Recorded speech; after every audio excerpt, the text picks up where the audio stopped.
Well, good afternoon and good morning, everyone. Welcome back to the Blind Press YouTube channel and CoffeeStream number 244.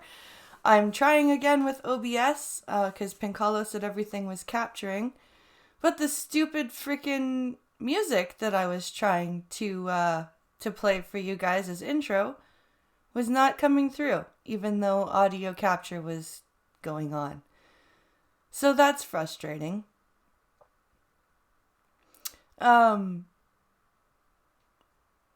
So yeah, not boding well. I'm hoping that you guys can see everything. Good morning to Sora Luna. Good morning to Armskiller. Good morning to Lindsay. Good to have you guys here. And good morning to those of you who have not said hello yet. Yeah, everything was capturing and everything. Pincalo was here literally. No, it's not the song from last night. I actually found some copyright-free metal music that was actually really cool. And I wanted to play it. And fucking audio capture is not working. 'Cause, you know, why would it, right? You know, why the fuck would it? Hi, Costin. Glad to have you here. Yeah, I wanted it to do something, and, you know, Pincalo made sure that it would, so of course it's not going to, because it's me.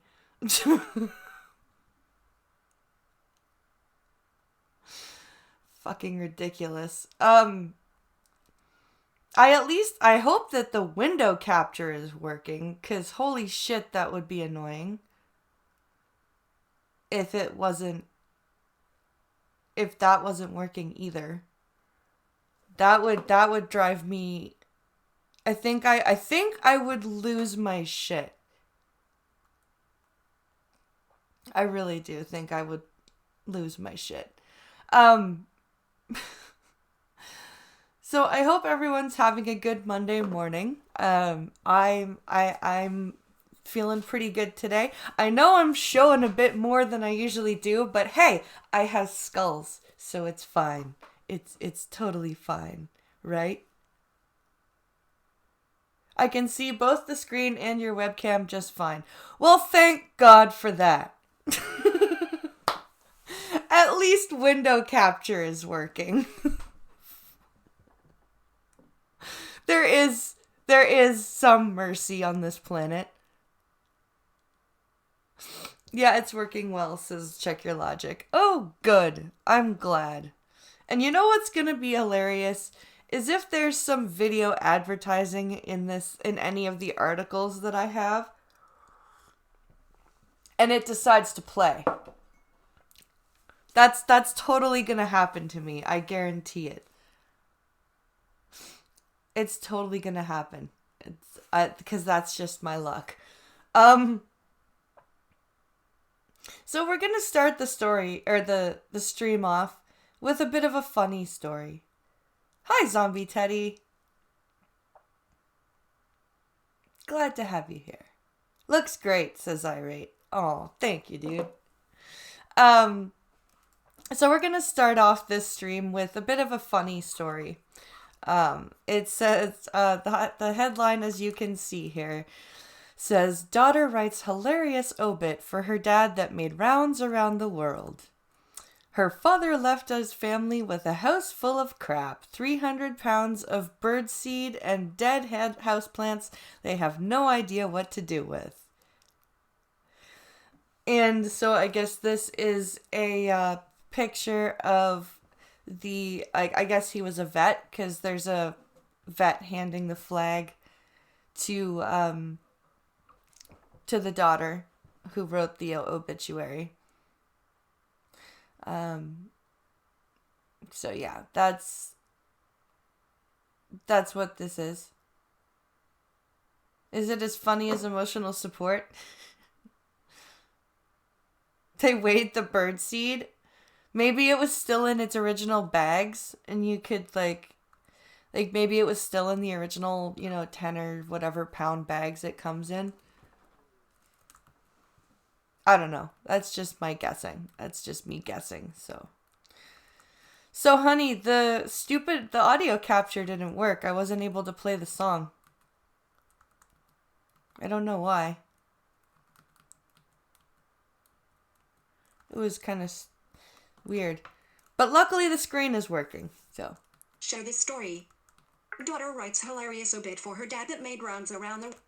Link. I just got through all the fucking links. What are you doing? So when he died at 82, Centerbrook, con, link, more.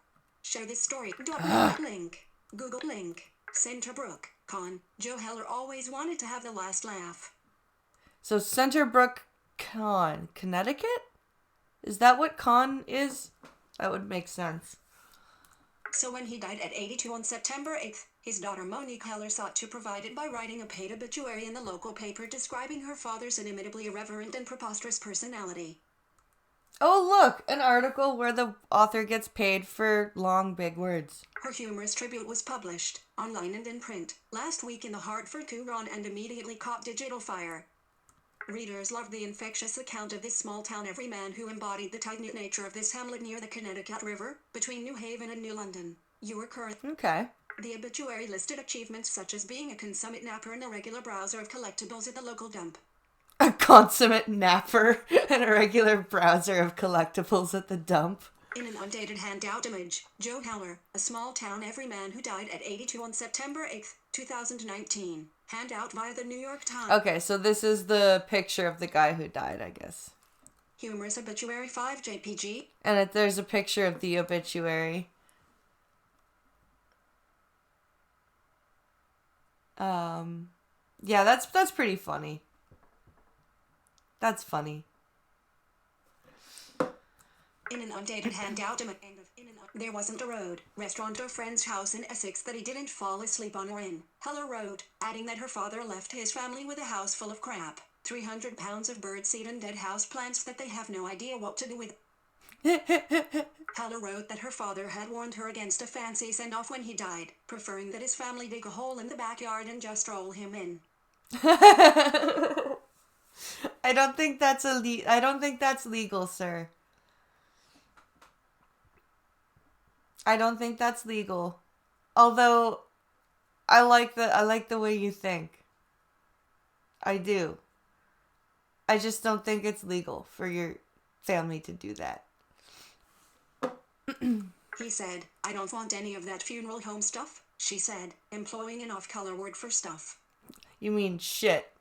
They disappointed him with a festive memorial Thursday evening at the town firehouse, where everyone told Joe Heller stories. The obituary implored attendees to wear the most inappropriate t-shirt that you are comfortable being seen in public with, as Joe often did. What an awesome daughter. What a great daughter. Way to celebrate your dad. That's awesome. I like starting things off with happiness, because there's a couple of stories that are a little ugh. I think it would be legal if he had given written consent and he owned the house. Good point. Good point. On Friday morning, Heller's body, in a coffin draped with a U.S. flag, was placed on the 1941 Mack fire truck he helped restore and taken to Centerbrook Cemetery to be buried next to his wife, Irene, who died in 2015, and whom he embarrassed daily with his mouth and choice of clothing, according to the obituary. I love it. I love it. Family members followed the fire truck in Heller's immaculately restored 1932 Plymouth Roadster with, as per his request, a set of plastic testicles dangling from the rear bumper. Oh man, this guy is awesome. This guy is amazing. The coffin of Joe Heller is brought to the cemetery on the Essex Fire Department's historic So this truck in is the Essex, picture of the coffin with the flag. Web.net. The coffin end of the coffin Heller's obit was shared widely on social media, first locally among his many friends in town and then around the world, leading to articles in countless news outlets. Monique Heller said Friday that, "My friend told me that my obit started a new category called Jobituaries. She said, you just put the fun in funeral." While many paid obituaries are often brief, grievous catalogs of survivors and funeral information, Heller's submission was a snappy, unvarnished take on her father as one of the great pranksters in Middlesex County, Connecticut. That's awesome. That's really cool. Way to go. Great daughter. If I ever died, I would want people to take the piss out of me. That would be a celebration of life, in my opinion. Yeah. Exactly. God thankfully broke the mold after Joe was born, she wrote. Monique Heller, the youngest of Heller's 3 daughters, recalled her father's doctor approaching them toward the end of Heller's life and informing them that he was a very sick man. Their humorous response, "You have no idea. You were currently..." The obit chronicled Heller's wry outlook and his constant pranks, from passing laxative-filled cake off to friends who pilfered his lunch to bestowing his dogs with off-color names, the better to make loved ones blush when calling the animal. That's amazing. That is amazing. I love it. I love it. That's great. Well, it's not a question of if, but when. Yeah, I knew what you meant. "I wrote the obit for his local cronies and friends and never thought it would go any further, but I guess it just resounds with people," Heller said, adding that comments and condolences have come in from all 50 states as well as several countries, including from as far as Australia and New Zealand. That's cool. That's really, really cool. Way to go. Family and friends attend the funeral for Joe Heller in Essex, Con. Oh, and there's the family funeral picture. I'm thankful to the universe that this message of love went viral, wrote Dawn from Canada.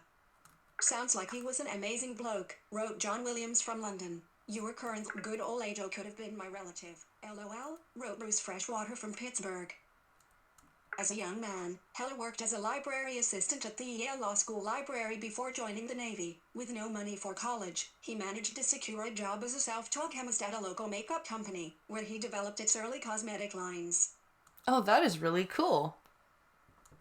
When the company moved to Greenwich, Heller decided the new town would be too rich for his blood, and he opted to give up the job to stay in Centerbrook, among the working-class friends he treasured, Heller said. He was proud of being a blue-collar guy and not part of the old or new money of Essex, she said of the municipality that includes Centerbrook and was affluent sections and a wealthy summer contingent with yachts and second homes. The obituary Heller submitted noted that her father considered many of these people wannabe blue bloods, snoots and summer barnacles that roamed about town. Joe Heller was also proud to be a local civil servant, as a long-standing member of the Essex Volunteer Fire Department and a founder of the local ambulance corps. That is awesome. See, here on the Coffee Stream, we don't just cover raging news and bad news. We cover things that make us happy, too. Because you gotta balance that out. You gotta have some happy news. Some good stuff. So, that's that awesome story. Oh, and there's the coffin on the fire truck. That's an awesome story. I'm glad I started out with this story. Because now we're going to switch over to this.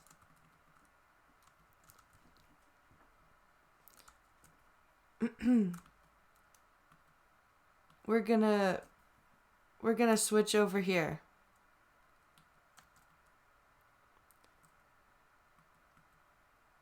So it says, trapped, alone, and desperate to come home. American siblings barred from leaving China. And then there's subheading. I think there's a subheading. So this was published on Saturday, but it's still worth talking about it.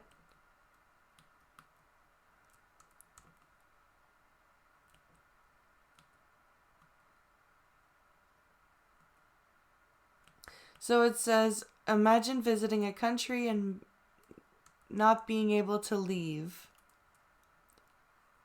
Or being unable to leave. That scenario a reality for many Americans visiting China, subject to a so-called exit ban. What is this?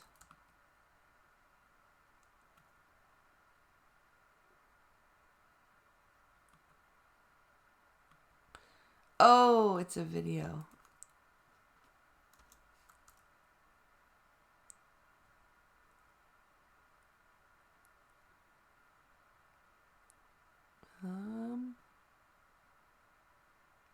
No. It's not. It's got audio, but it's not. Okay. Let's get to the story here. Washington, 2 young Americans, Victor and Cynthia Liu, are trapped in China, increasingly desperate and despondent because Chinese authorities have blocked them from leaving for more than a year. So I guess they're Chinese American, and they probably went home to visit.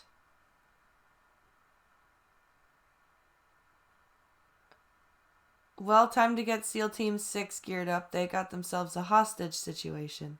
Yes. RVA, good afternoon to you. They are trapped. They are alone. They are desperate to come home. David Pressman, the siblings' New York-based attorney, told USA Today. They are literally breaking down. The Lius are subject to a so-called exit ban. And they're not the only ones. Another American citizen, Wang York, says Chinese officials are using a fake legal case to prevent her from returning to the United States. An Australian resident, Yuan Zhalian, has been barred from leaving China for more than 8 months, and her husband, an Australian citizen, has been arrested on suspicion of spying, according to Australia's foreign minister. But, you know, there's fascism in the Western countries, guys. Like, Trump is a total fascist, and you know, we may be electing in Canada just the worst guy ever. And you know, Boris Johnson is just awful.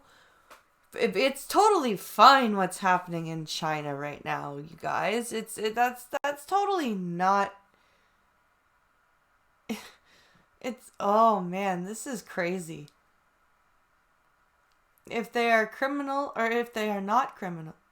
If they aren't criminals, then they should be home, says Armskiller. Agreed. Absolutely agreed. Period.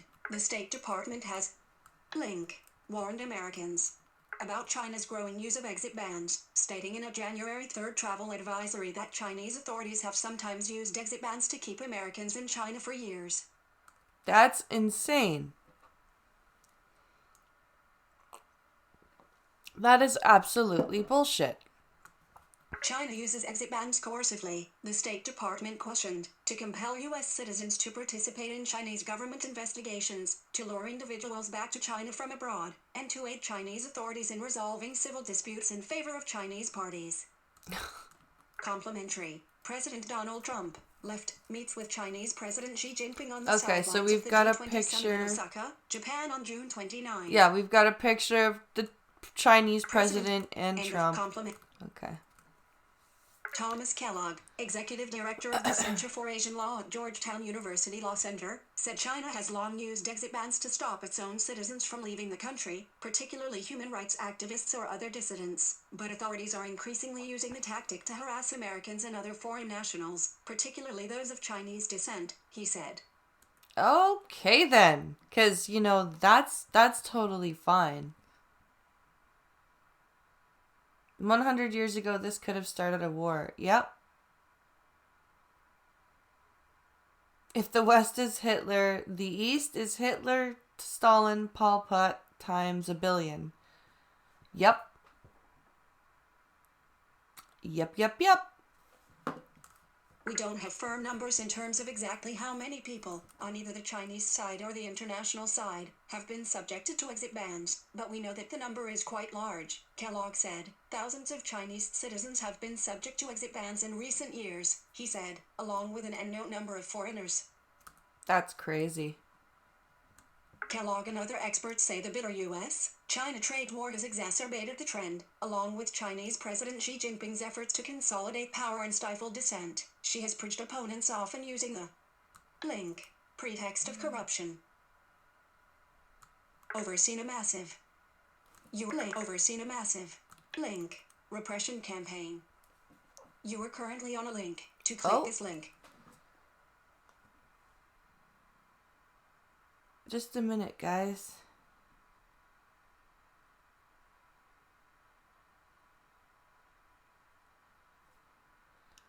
Uno momento.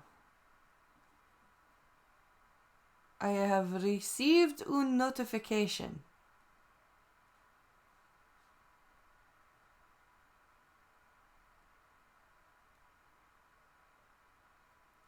Oh, RVA. Holy crap, RVA, thank you so much, dude, for the $100 donation to the GoFundMe. Holy fuck, dude, you are awesome. You are amazing, dude. That puts us at $1,015, which makes us at 50% of the goal. I am going to be doing a fundraising stream on the weekend of the 27th. There is a Twitter poll. If you haven't seen it, let me go get it really quick. There's a poll where I'm having you guys vote on what type of stream you'd like to see for the fundraiser stream. Where is it here? Where is it? Almost there. There it is. Okay. It's a 2-day poll, so there's still some time left to vote in it. There's 4 choices. So I will pop it in chat. And yeah, vote there. Vote. Let me know what type of stream you guys want, and I'll put that together for you guys. Here we go.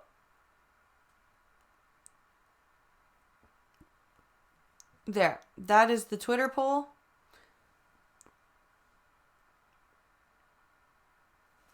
So go vote in that when you get a chance. And thank you again, RVA. You are freaking incredible. You rock. Holy moly. All right.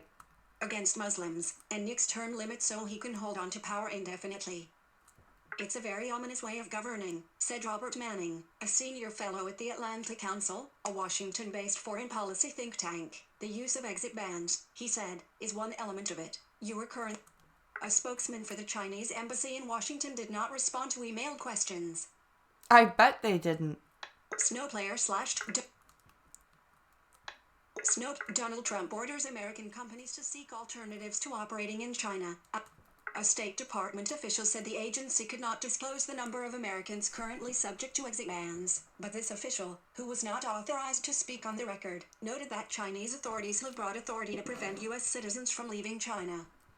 Wow. That's terrifying. That is absolutely terrifying that China does that shit. But, you know, we've got people over here going, Trump is fascist, Trump is terrible, Trump is everything evil. And it's like, bitch, look what's going on over here in the other parts of the world. And then you say shit like that, and they accuse you of whataboutery.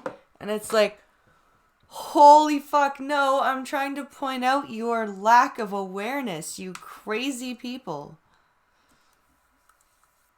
That's in. Ugh, people drive me crazy. U.S. officials, including the Secretary of State, regularly raise the issue of exit bans with the Chinese government and will continue to do so until we see a transparent and fair process, the State Department official said. For the Liu siblings, the process has been anything but fair. I bet. They're being used as a crude form of human bait to lure their estranged father, Liu Changming, back to China, said Pressman, the Liu's attorney, who has served as a deputy U.S. ambassador to the United Nations and is now an attorney with the firm Schiller Flexner. Jesus Christ. Link. That is some... The Chinese government has... Link. Accused Liu, a former Bank of Communications official, of being involved in a $1.4 billion fraud scheme. Liu. Link. Fled China in 2007, and he is no longer in touch with his family. This is some crazy, like, psyop crap. Let's not forget they also have to deal with Hong Kong. Exactly. This man abandoned my family many years ago, Cynthia Liu said in Link, an emotional video she recorded in May 2019, which aired on CBS News. We are not in touch with him, nor do we have any way of contacting him. Get the News Alerts newsletter on your Get Alert. So that's the end of that story. That's sad. Oh, no, it's not the end of that story. What am I talking about? Victor and Cynthia Liu traveled to China in June 2018 with their mother, Sandra Han, to visit an elderly relative. After the trip, Victor Liu was planning to start his sophomore year at Georgetown University, and Cynthia was set to return to work at a consulting firm in New York City. Okay, so they had promising opportunities ahead. But those plans were derailed when Han was detained, and her children were barred from returning to the U.S. Victor and Cynthia are able to move around within China. They cannot leave the country, Pressman said. So they're free to go around China, but they can't leave. This is exactly extortion. You are absolutely correct, Armskiller. This is a government extorting the individual. This is crazy. Kellogg said Wang Wan's case is similar.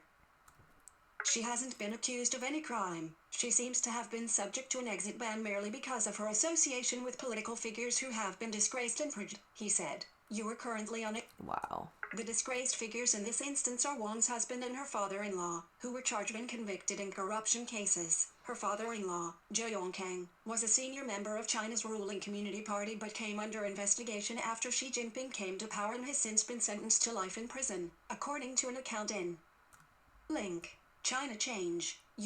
So, corruption. So the Chinese government is suing somebody for trying to charge somebody with corruption. Pot, meat, kettle. A U.S.-based group that provides information on human rights in China. So they were a human rights group, and the Chinese government said that was corruption. Okay.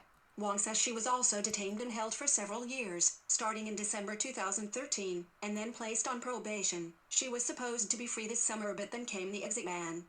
Jesus. On June 6, Ms. Wang, an American citizen since 1998, completed her probation and was finally free, according to the account in China Change, which relies on messages from Wang's Link. Twitter feed, and transcripts of conversations she has had with her lawyer. But just days before her long-awaited freedom, a civil case involving a lease dispute was brought against her, which she described to her lawyer Chen Jiangyang as fictitious and designed to prevent her from leaving China. The China Change account states, you are currently Feng Chonggai, an associate professor of China Studies at the University of Technology in Australia, says China's security forces have used exit bans more and more frequently because this punishment can apply to a very large number of people with little administrative costs. Yeah, that's got to be one of the main reasons, because this is crazy. Hello, Mr. Dax. More like dog meat food. Yeah, this is insane. He is friends with the Australian couple, Yuan Xiaoling and her husband, Yang Hengjin, who are currently being detained in China, and he himself was detained in the country in 2017. I was extremely lucky to receive overwhelming international media campaign and immediate high-level intervention from governments of Australia and the US, Feng said in an email to USA Today. He said Yang, a writer who has been critical of the Chinese government, has been tortured and initially was sealed off from the outside world without access to legal counsel or visits by relatives. Now, he is being held in southern Beijing with 2 cellmates, and he has limited access to Chinese TV and newspapers. Yeah, which Chinese TV and newspapers aren't exactly illuminating or, unbiased. His wife and daughter are allowed to travel between Shanghai and Beijing, where her daughter is attending a school, he said, but they can't go home to Australia. Better not to contact her as she is banned for interviews, he said. Wow. French President Emmanuel Macron, right, and Brigitte Macron welcome U.S. President Donald Trump and First Lady Melania Trump. Left, 29 photos. World leaders meet at G7 summit. Link, image. I think that's the end. Image. Yeah, that's the end. President Emmanuel Macron. Yep, okay. So, yeah, that's China being China, apparently. Where are the embassies? They're apparently not commenting. The article said that they reached out to the embassy and there was no comment. So now we move on to the attack on the Saudi oil field. Attack on Saudi oil field, a game changer in Gulf confrontation. I bet. Analysis by Tim Lister, CNN. So this is from CNN, so take it with what you will.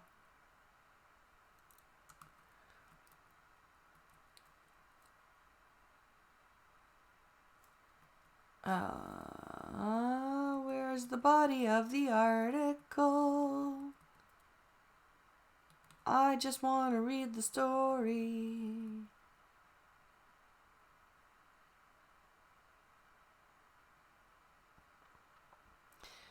This is Blind Press's attempt at singing while things aren't going right.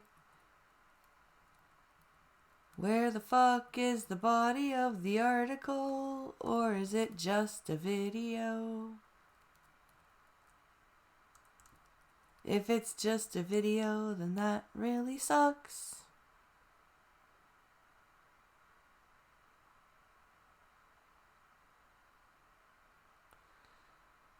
Why the fuck are there so many links?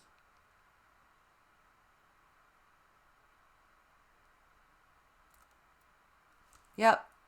There's the body of the article. See, did you see how many frickin' links and stories I had to jump through to get to the body of the article? Holy shit. Oil has feelings. Well, now you have a war. You can't just hurt oil like that. Yeah. God damn, that was insane, the amount of links that I just went through. Okay, here we go. Link. Or missiles responsible. Link. Early Saturday morning is a dramatic escalation in the confrontation between Link. Largest oil processing plant. CNN. The attack on the world's. Link. Largest oil processing plant. Early Saturday morning is a dramatic escalation in the confrontation between Iran and Saudi Arabia. You think? Link. Even if the Iranians didn't fire the drones or missiles responsible. Several projectiles struck the Abqaiq plant, starting a series of fires that quickly took out nearly half Saudi's oil production, 5% of the global daily output, and sparking fears about the security of the world's oil supplies. And oil is now, I think I saw it at $100 a barrel now because of that. Your internet is shitty today. Oh, that sucks, Duck Dog. That sucks, dude. I'm sorry. It's unclear when Abqaiq, which is operated by Saudi giant Aramco, will be fully operational again. U.S. satellite image taken Saturday, September 14th, I think that's 2019, the shows faint image. black smoke rising from the Abqaiq oil process. Yeah, that's the image of the. That's a satellite image of like the fires coming from the plant. So yeah, that's fun. That's awesome. That's gonna keep things nice and calm in the Middle East. Totally calm. Link. Houthi rebels in Yemen saying the 10 drones had targeted. Link. Houthi rebels in Yemen claimed the attack, saying the 10 drones had targeted Abqaiq, as well as the Quraysh oil field, but attacks of this scale and accuracy would represent a sudden and remarkable increase in Houthi capabilities, and neither the United States nor Saudi Arabia is buying the claim. Yeah. The link. United States swiftly discounted the Houthi claim. Late Saturday, Secretary of State Mike Pompeo link tweeted, Iran has now launched an unprecedented attack on the world's energy supply, and he added, there is no evidence the attacks came from Yemen. Yeah,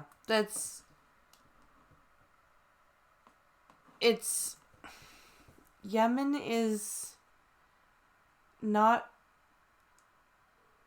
exactly ready to just do something like that. Totally not gonna have a NATO level response. No, it's gonna be totally fine. Everything's gonna be totally fine. Link image. Link in response Iranian Foreign Minister Javad. Link in response Iranian Foreign Minister Javad Zarif accused Pompeo of engaging in deception. He link wrote on Twitter. Having failed at max pressure, at SEC Pompeo's turning to max to see US and its clients are stuck in Yemen because of illusion that weapon superiority will lead to military victory. Blaming Iran won't end disaster. Alright then. But where did this attack originate and who was behind it? The Houthis have sent dozens of drones and short-range ballistic missiles against Saudi Arabia in the past 2 years. Many have been intercepted by Saudi air defenses, others have fallen harmlessly, a very few have caused limited damage and casualties. Link image. Core link. Houthi drones are based on Iranian models, themselves often developed from North Korean technology. They are mostly short range, up to 186 miles, 300 kilometers. However, a UN expert panel reported in January on the deployment of longer range drones that would allow the Houthi forces to strike targets deep into Saudi Arabia and the United Arab Emirates. The UN panel said it had information that one had crashed within 18 miles, 30 kilometers, of Riyadh. See, that's not good. First of all, we need to figure out who the hell it did it. And second of all, there needs to be some sort of response. And we know that Saudi Arabia is going to figure out who it was and they're going to respond.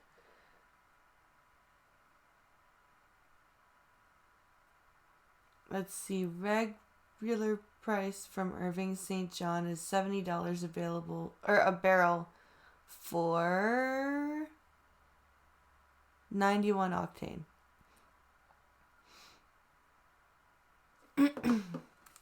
Even so, the maximum range of this system, dubbed the UAVX, would be between 740 and 930 miles, 1,200 and 1,500 kilometers, depending on wind conditions. The distance from Houthi-held parts of Yemen to Abqaiq is about 800 miles, 1,300 kilometers. So it's still too far. A source with knowledge of the incident told CNN national security analyst Peter Bergen late Saturday that preliminary indications were the drones/missiles did not originate from Yemen and likely originated from Iraq. A second source in the Gulf region told CNN that while there was no proof yet, the indications were that the attack originated in southern Iraq. Okay.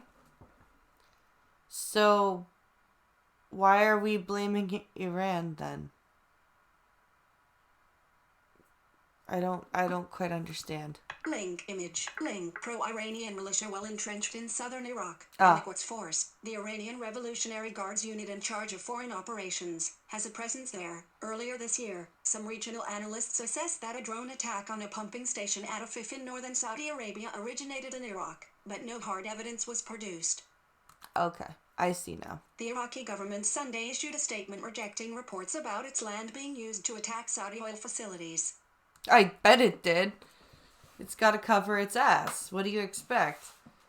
The Houthis themselves have suggested, without providing any evidence, that they had help from inside the kingdom for these latest attacks. Their spokesman Yahya Sari said the operation followed an accurate intelligence operation and advanced monitoring and cooperation of honorable people inside the kingdom. Yeah. It would have to. Analysts take that to mean elements of the rest of Shia population in Saudi Arabia's eastern province. Abqaiq lies between the predominantly Shia area of Kataif and Asa, which has a substantial minority Shia population, but they caution that it's in the Houthis' interest to try to stir internal tensions, and it seems far-fetched that local people could have assisted such an attack. Yeah.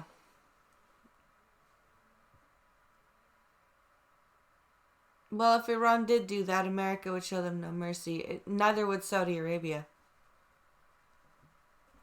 That's the thing. Saudi Arabia would just blow them out of the sky. Because they can.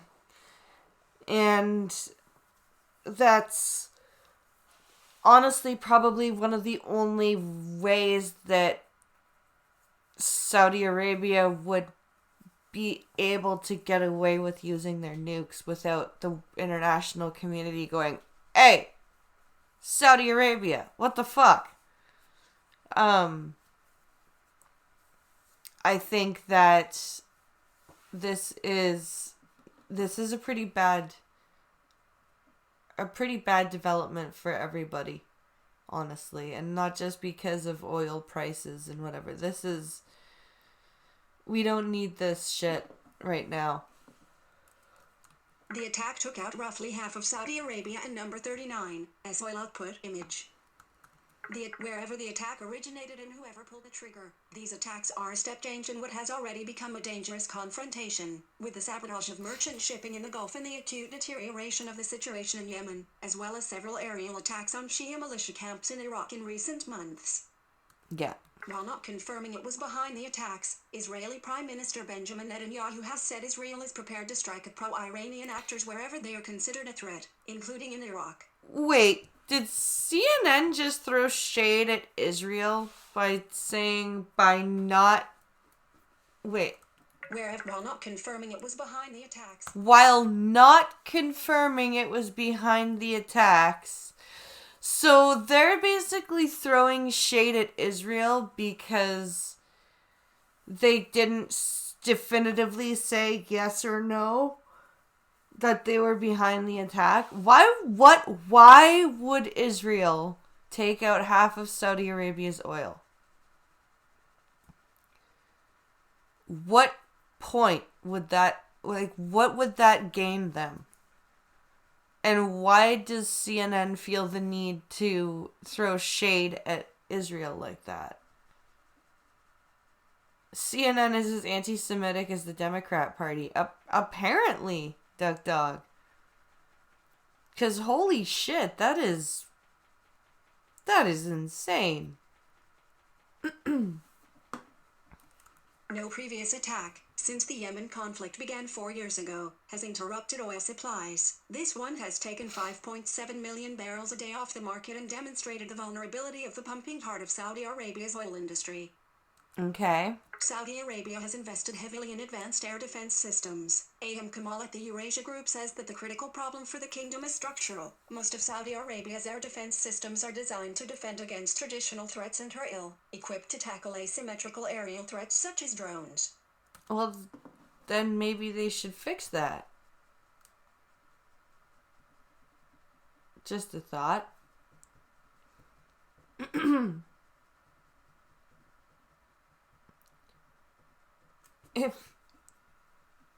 If Iran says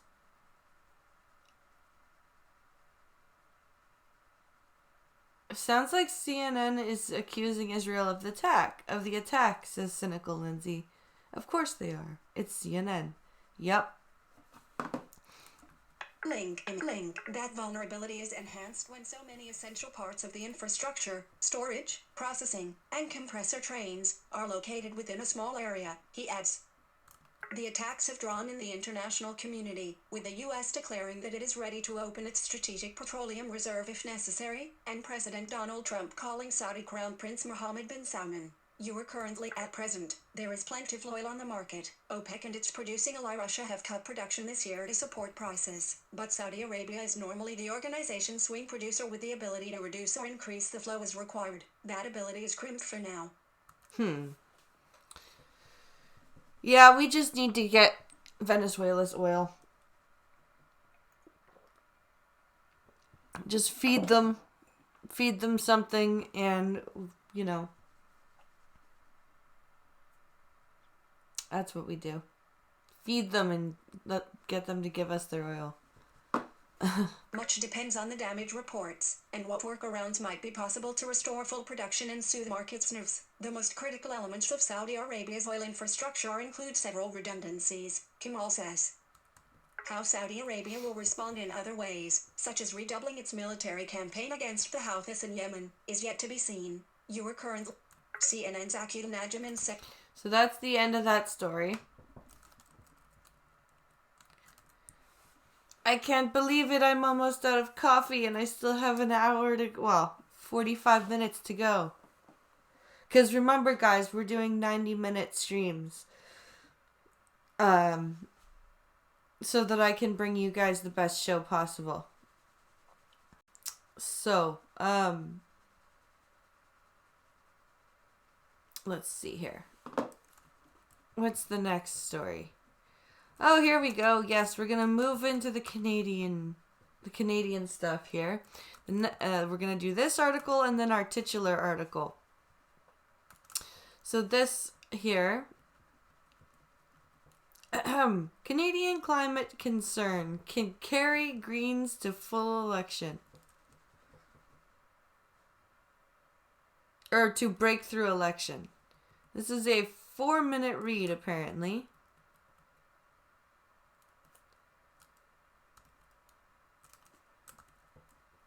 Alright, here we go. The Greens have toiled in obscurity for almost 30 years, but polls suggest the Environmentalist Party could emerge from the October 21st election holding the balance of power. This could hasten the government's move towards renewable energy and reduce support for the oil industry, a major exporter and a big employer in Alberta and Saskatchewan. I think you're being way too generous. The Greens are sitting at around 11% public support, more than triple the 3.4% the party received in the 2015 election when May, an effervescent 65-year-old, was the only legislator to win a seat. Public opinion surveys suggest her party might win up to 10 seats in the House of Commons. 10 whole seats? Holy moly, that's insane! Nothing is impossible in this election, May told Reuters in a telephone interview. In previous federal elections, the party has started well only to flop as supporters backed other more established parties. Backing for the Greens has surged after a rash of major floods, tornadoes and forest fires in recent years. Climate change is happening in Canada at twice the global rate, according to a recently released government study. Some surveys say the environment is the top priority among voters. People are experiencing the climate emergency not as an environmental issue, but as an immediate security threat, and that changes attitudes, said May, who represents a constituency in the Pacific province of British Columbia. Of course she does. In contrast to previous campaigns, the sunny and sometimes tongue-in-cheek May is far more personally popular than her main rivals, including Liberal Prime Minister Justin Trudeau, Echo's pollster Frank Graves said. Okay, but she's not really that charismatic. She's freaking stiff and just, ugh. Oilberta has a Green Party rep. Yep. Climate concern, not climate problem. Yeah, no, this isn't gonna happen, and these people are delusional. They well and truly are. Armskiller. Trudeau declined an invitation to the First Leaders debate on Thursday and was not present, yet May pretended to shake hands with him anyway. Yeah, because she's acting like a clown. This is something that she's doing now. There's video of her being drunk, actually. I really wish I could. Hold on. I think there's a video of her being, like, drunk.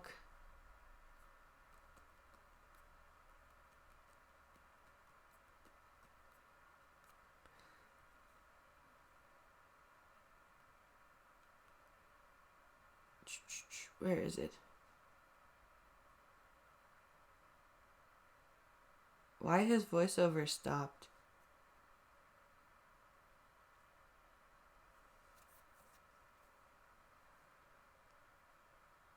Elizabeth May apologizes for Gallagher. Yeah, she had,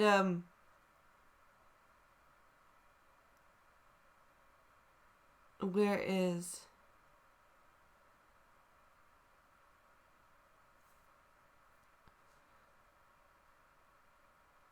Yeah, it was a press dinner. That's what it was.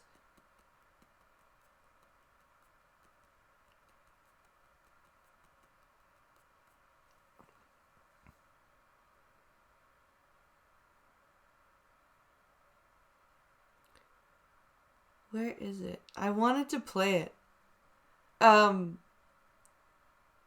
She was, like, super drunk. It was pretty funny. And ever since she's done that, like, this happened after Trudeau got elected. And after she did this, she's just been acting like she doesn't care anymore.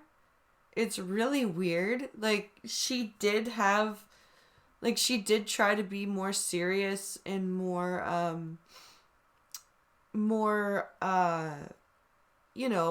political, like more of a politician.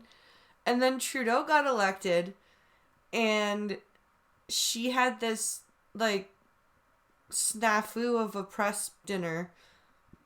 And she's just like, fuck it, I don't care anymore. Not to be picky, why is your phone screen brightness turned up? I've figured out that my screen brightness doesn't really matter. And it was probably turned up because I was showing Pincalo something as well on my phone. But there was this thing that I was using called Screen Curtain, which I thought was turning off my screen and saving my battery, but all it does is just make the screen black. The light, like it's still draining the battery. Like, it's still showing the screen as being used. So yeah, I just don't bother with it anymore and keep my screen on. Good to see you, she said to an empty podium. Advertisement. Trudeau has had ups and downs in his 4 years in power. Recently he has been dogged by an ethics scandal, while his main rival, Conservative Party leader Andrew Scheer, is still little known. Yeah, well, Trudeau has been up and down. Yeah, okay, up and down. That's a understatement. The Greens are nipping at the heels of their closest rivals, the left-wing New Democrats, who are struggling under new leader Jagmeet Singh. A lot of this election is about picking the least objectionable but not very appetizing set of alternatives. She's the one leader who actually remains above the fray, Graves said. I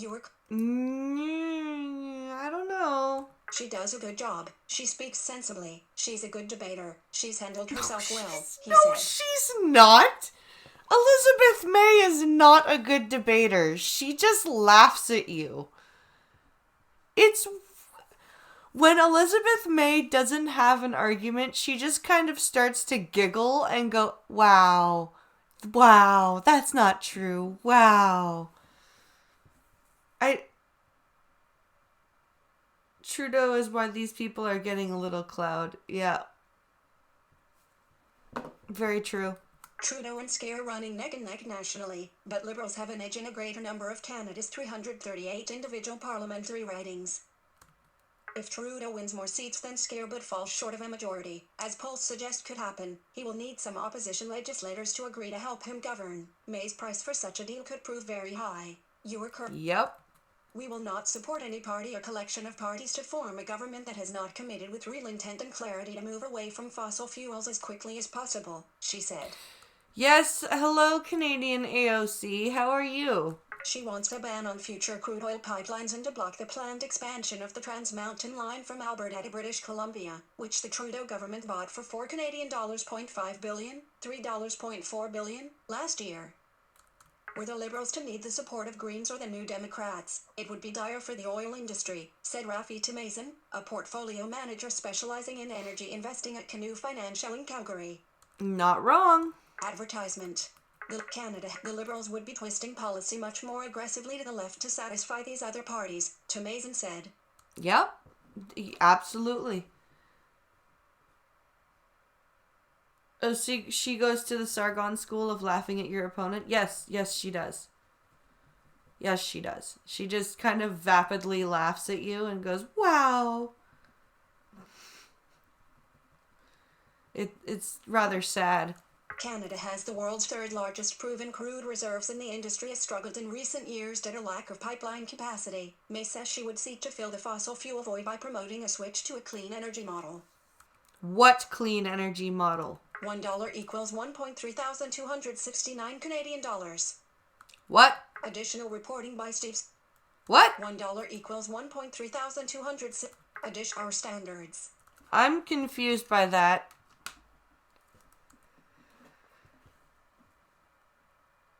That makes no sense.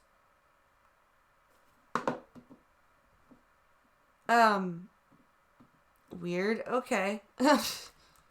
So are you guys ready for the titular article? Are you guys ready for this? This is brilliant. This is just amazing.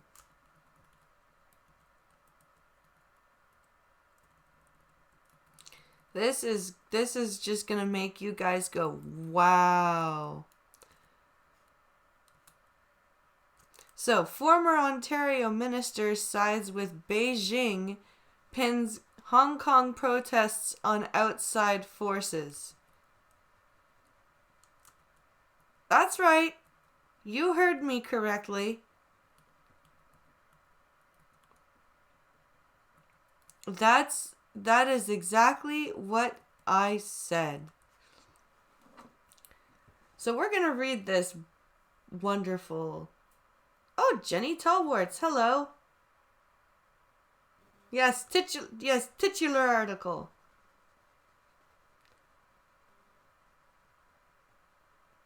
What? I hear Canada has quite a few trees.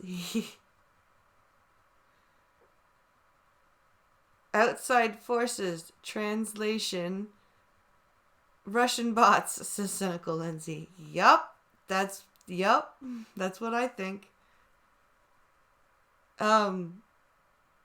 Let's see. Let's read this. Former Ontario Cabinet Minister Michael Chan, seen in Nanjing, China, on a trade mission in October 2014, recently condemned Hong Kong's anti-government protesters in an interview with a Chinese state-backed news site, Kilai/The Globe. So he's a Chinese Canadian. That's why. Link. Former Ontario Cabinet Minister Michael Chan, seen in Nanjing, and a former Ontario Cabinet Minister, who held the province's immigration and international trade portfolios under two Liberal premiers, has denounced acts of violence during the pro-democracy protests in Hong Kong as the work of foreign actors intent on undermining the state of China. Oh, dude. Did you forget what country you live in? Because surely no one would ever risk the assimilation into the communist utopia. Yeah.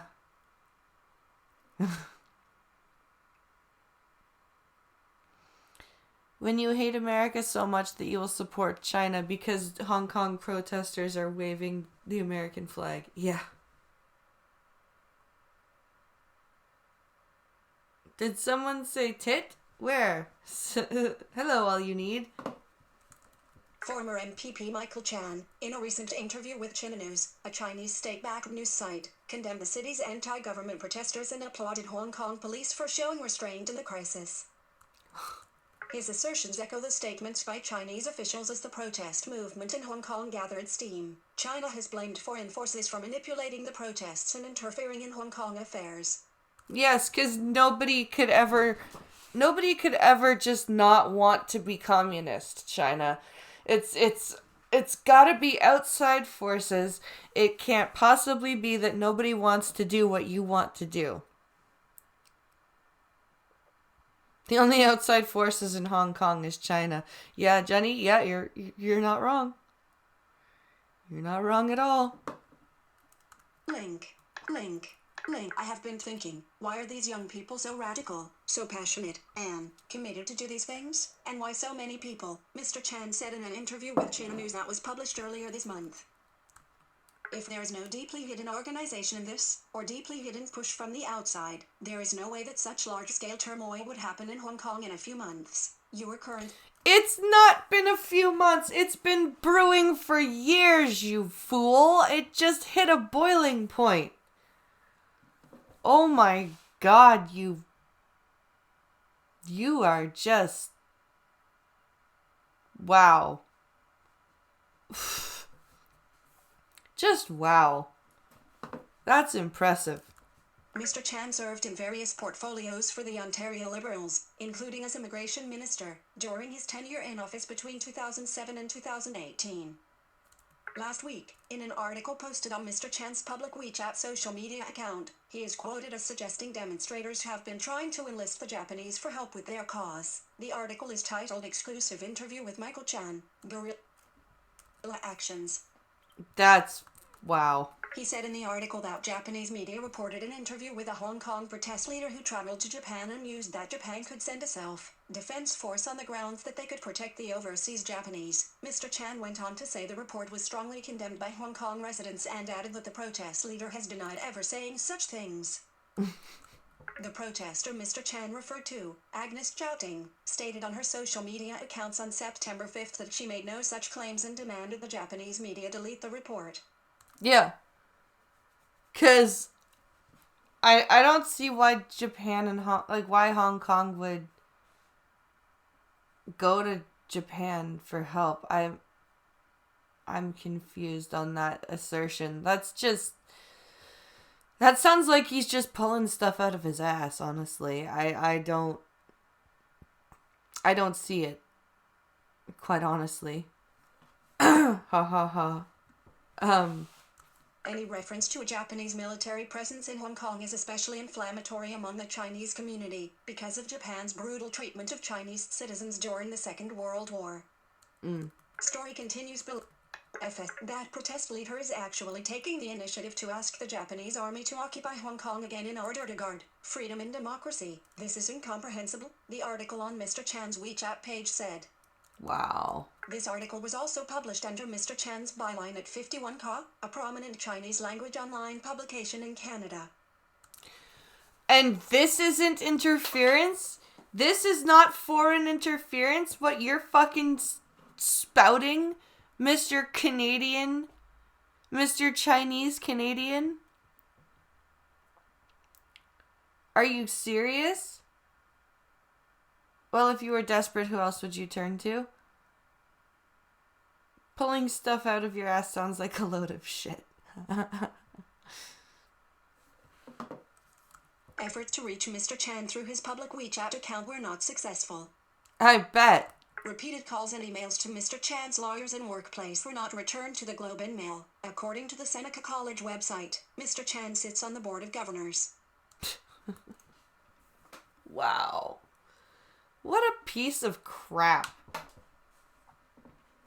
That's just... Wow. Well, it's back to nothing working around here in the office. I need a nap. Oh.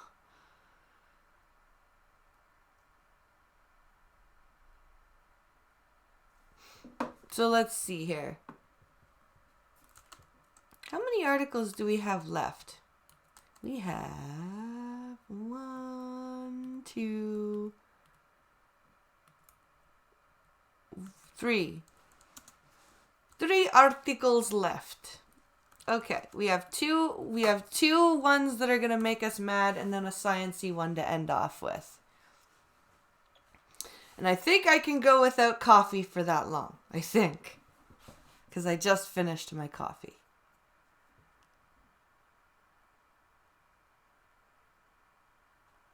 If my audio capture was working, I'd throw on a song and go get another cup. But hey. So this is a study that says 4 girls are raped every hour in Brazil, study finds.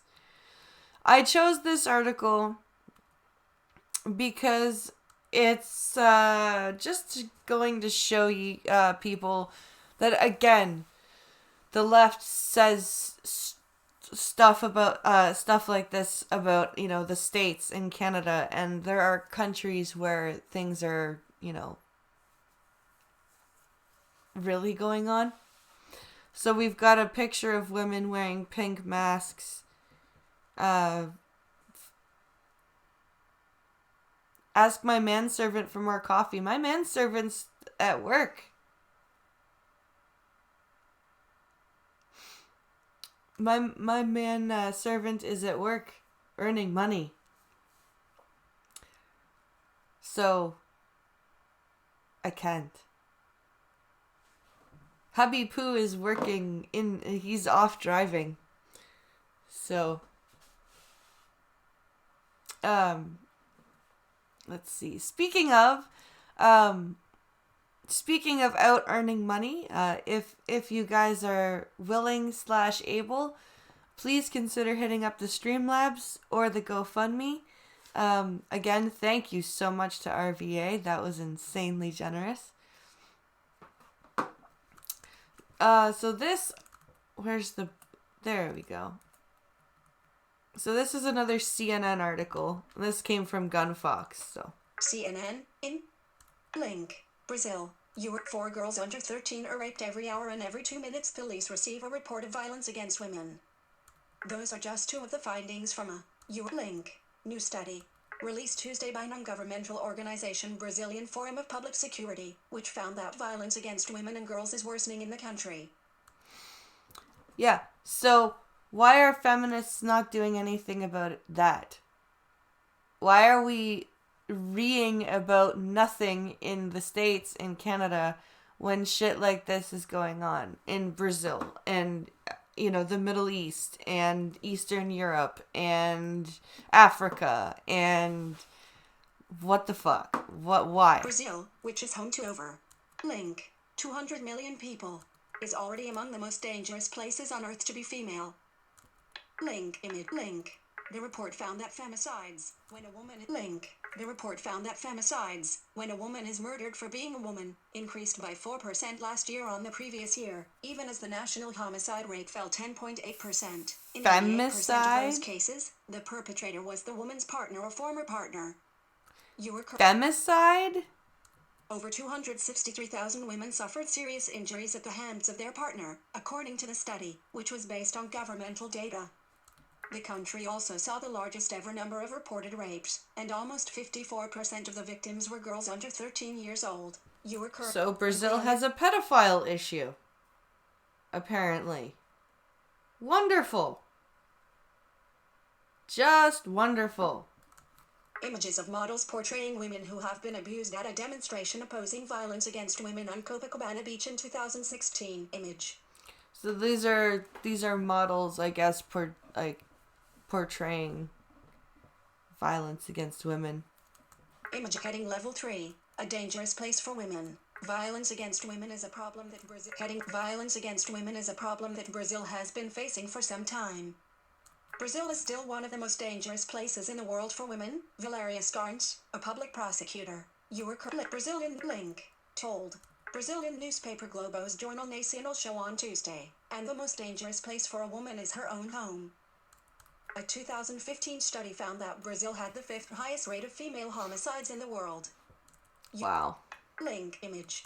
Link to non-governmental organization Human Rights Watch, HRW. Domestic violence remains widespread, but not enough is being done. According to HRW, each year, thousands of cases are not properly investigated, and in 2017, 23 shelters for victims of domestic violence were closed in Brazil due to budget cuts. Wow. And so like I said, why are we reading about nothing burgers in, US, Canada, Britain when this crap is going on? This is disgusting. Federal Judge Ben Herfiza said that domestic violence persists because it remains culturally acceptable. It's something that happens behind the walls, inside the house, he said in a documentary about femicide that was released last year. Some fear the situation may only get worse under far-right President Jair Bolsonaro, who has been in office since the start of this year, and who has made openly misogynistic comments. Bolsonaro once told a congresswoman that she did not deserve to be raped because she was very ugly, Brazil's TV Globo reported. So he did a Sargon.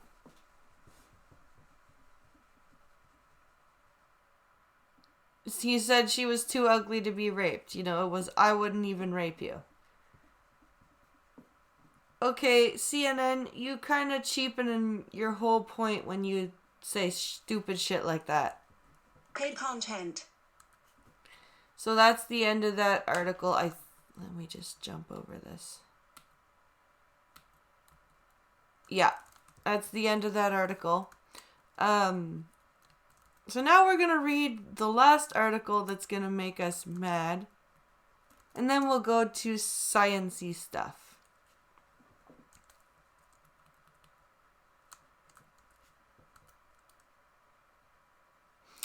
So, this says, baby formula recalled due to rancidity. Off-color product. So, this, I wanted to read, and see what the hell they were talking about. Let's see. Here we go. The Federal Food Safety Watchdog says a brand of baby formula has been recalled due to rancidity and the product being off color. What brand though? And I wanted to read this because there's quite a few blind moms that I'm actually friends with that are formula feeding their babies right now. And if the only way to tell us that it's rancid is by it being off color, that's freaking scary, because if it doesn't have a bad smell and you're, a totally blind person, how are you supposed to know if you're giving your baby rotten formula? That's scary. Because apparently second and third world countries don't matter, says cynical Lindsay. To the pearl clutches of the first world. Point, Jenny. She says, articles like this just seem disingenuous to me when they don't compare the female rate with the male rate. That's a very good point. Very good point. FSK read more. Ice cream. Canadian Food Inspection Agency says Abbott Laboratories is recalling its Calcilo XD powder. Okay. The Canadian Food Inspection Agency says Abbott Laboratories is recalling its Calcilo XD powder. Image. The Canadian Food Inspection Agency. The CFIA says there have been reported illness associated with the consumption of the product, but it did not specify how many were affected. Poor babies. Watch. Ice cream set. Play video. The agency says rancid food has an unusual odor and should not be consumed as it may cause symptoms such as nausea, vomiting, and diarrhea. Okay, so it does have an odor. Good. Okay, so if then fuck you to the parents who opened their can of formula and went, oh, that smells weird, and still fed it to their baby. Because, come on, pay attention. Read more. Link. FSK. It says the formula was distributed in Alberta, British Columbia, Manitoba, Newfoundland and Labrador, Nova Scotia, Ontario, Quebec and Saskatchewan. Why not just say all across Canada? The CFIA says it's conducting a food safety investigation which could lead to other products being recalled. Advertisement. Copyright signed to link. So, yeah, in Canada, there's some baby formula that's been recalled due to rancidity. I don't know if that brand is available in the States or not, but yeah. And now we move on to our sciencey stuff. I did an article on the dinosaurs last week, but I found a different one. So it says new details on asteroid strike that killed off the dinosaurs, September 15th. So this is from yesterday. So this is the artist creation of the event involving the asteroid. So this is just an artist rendition of the asteroid strike. Let's see.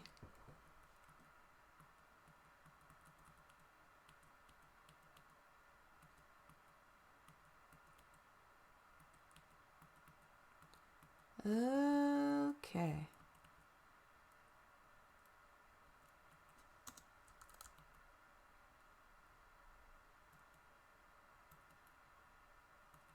Go away.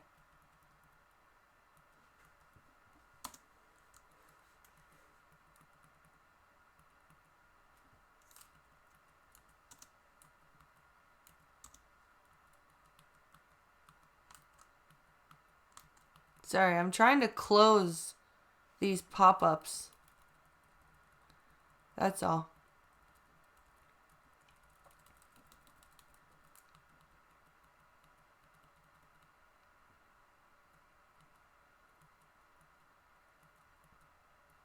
There we go. Okay. Researchers say they have discovered new details about the day an asteroid hit Earth and killed off the dinosaurs. Scientists believe the asteroid struck the Earth about 65 million years ago near what is today Mexico's Yucatan Peninsula. The force of the massive asteroid crash is estimated to have been equal to the strength of about 10 billion nuclear bombs, the U.S. space agency NASA Link has estimated. 10 billion nuclear bombs. That's a lot of... It's Similac in the U.S. Okay.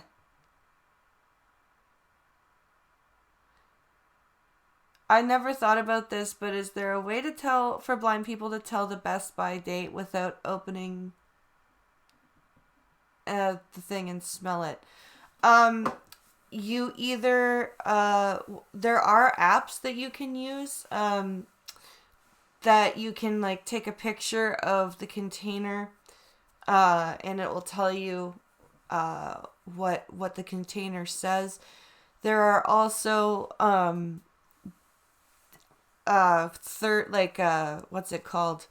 Actual volunteer or paid people. The paid version is called Era, where you download an app to your phone and you're connected with a person who uses their phone camera and tells you what you need to know. So you can use Era to get the dates read. Or if you have something called Seeing AI, they have a barcode product reader. Era is a bit expensive, but they've just made it so that for every blind person, any call that's 5 minutes or under is free. So, yeah, that's how you would do that. That is a lot of bombs, Mr. Dax. You are correct. Hi, Maddie. The strike created a huge crater about 180 kilometers wide and 900 meters deep. That's a lot. That's big. The event is believed to have caused widespread wildfires, earthquakes and ocean waves, or tsunamis. It also released chemicals into the atmosphere, leading to severe cooling that harmed many living things. A portion of the drilled course from the rocks that filled the crater, scientists found melted and broken rocks such as sandstone, limestone and granite. So This these finding are... suggests that the impact vaporized these rocks, forming sulfate aerosols in the atmosphere. So these are rock cores that they've drilled out. A portion of 8 scientists blame this climate-changing event for causing the extinction of more than 70% of plant and animal life. In addition, all dinosaurs, that were not bird-like, died out. The crater remained hidden until the late 1970s, when it was first discovered beneath the ocean by a team searching for petroleum. The theory about an asteroid causing the extinction of the dinosaurs was first presented by 2 American scientists in 1980. Yep. Studies based on materials collected over the years from off the coast of the Yucatan Peninsula led most scientists to agree that an asteroid struck in that place. In 2016, a team went to the area to drill. One of the leaders... Studies based on materials collected over the years from off the coast of the Yucatan Peninsula led most scientists to agree that an asteroid struck in that place. In 2016, a team went to the area to drill down into the ground beneath the crater to bring up rock samples. One of the leaders of that team was Sean Gulick, a research professor at the University of Texas Institute for Geophysics. He also led a new study that researchers say provides more evidence and details about the destruction caused by the asteroid. The study involved the examination of more than 130 meters of rock believed to have built up in the seconds and hours after the asteroid strike. The findings were recently published in the Proceedings of the National Academy of Sciences. You are currently on a text element inside of web content. To exit this web area, press Control Option.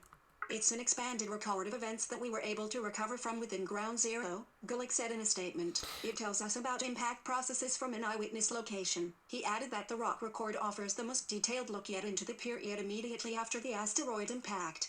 So this is like drilling for ice cores, except it's rock cores. That's really cool.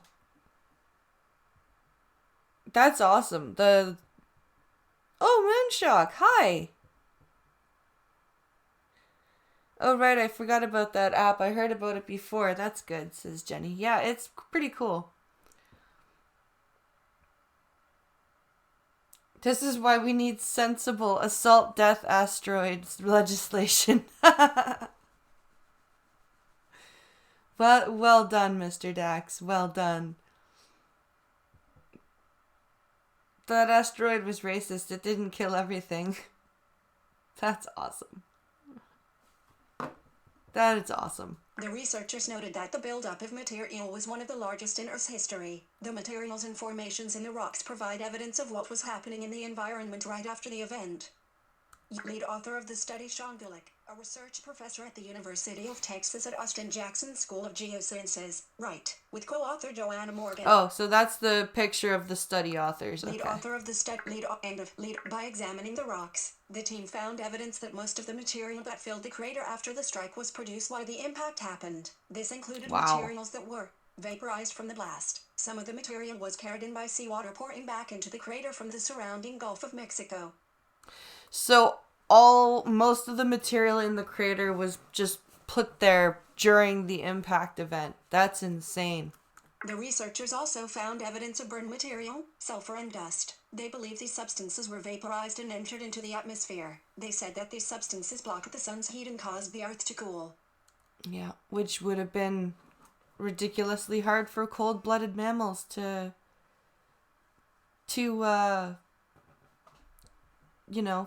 get it going. So it would be hard for cold-blooded mammals. Wow, Blind Press. It would be hard for cold-blooded animals to survive in a cool climate. So the team also found material they believe came from the fungal breakdown of void within or just above layers of sand. This also showed signs of trees and plant life being drawn into the crater by an artist's interpretation. The team also found material they believe came from the fungal breakdown of void within or just above layers of sand. This also showed signs of trees and plant life being drawn into the crater by resurging waters, likely caused by a huge wave or tsunami. Okay, cool. An artist's interpretation is shown of the asteroid impact that scientists believe caused the extinction of the dinosaurs. So we've got another artist rendition. Sean Gulick said the evidence suggests that a large heat blast, followed by a period of intense cooling, killed off the dinosaurs. We fried them and then we froze them, he said. Well, no, you didn't actually do that. The asteroid and the resulting atmospheric disturbances did that. But okay. You go ahead and you take you go ahead and take credit for that. Also, less sunlight plus colder climate, less plant matter, less herbivores and armivores, less predators. Yep. Don't worry, BP, I know a couple of cold-blooded mammals. That's awesome. That's awesome, Jenny. Gulick noted that the study provides clear evidence that the dinosaurs did not die from the asteroid impact. Instead, the research suggests they did not survive the resulting climate conditions. Yeah. The real killer has got to be atmospheric, Gulick said. The only way you get a global mass extinction like this is an atmospheric effect. Exactly. I'm Brian Lynn. Brian Lynn wrote this story. So that's that little article. And that takes us to the 5-minute mark, because as I said, we're doing 90-minute streams now, because I found that between 1:30 and 2 o'clock, I was starting to kind of flounder a bit, and I just wanted to be able to bring you guys a good show, so I think 90 minutes is a good balance between this. So now is your. Hey, wait, you mean slavery didn't kill the dinosaurs? Says Moonshock. Damn, modern education.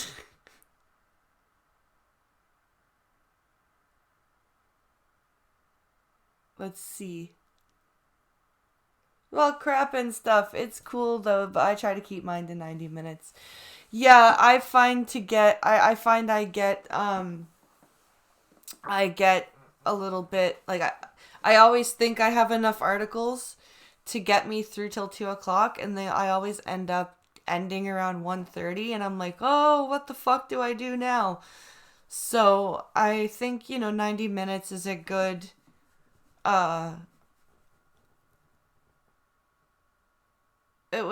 think it'll be a good balance. No, it was literally Adolf Trump. That's awesome. You and your caring about our entertainment. Yeah, I know. Aren't I crazy? I want to bring you guys a good show and stuff. Isn't that silly of me? Just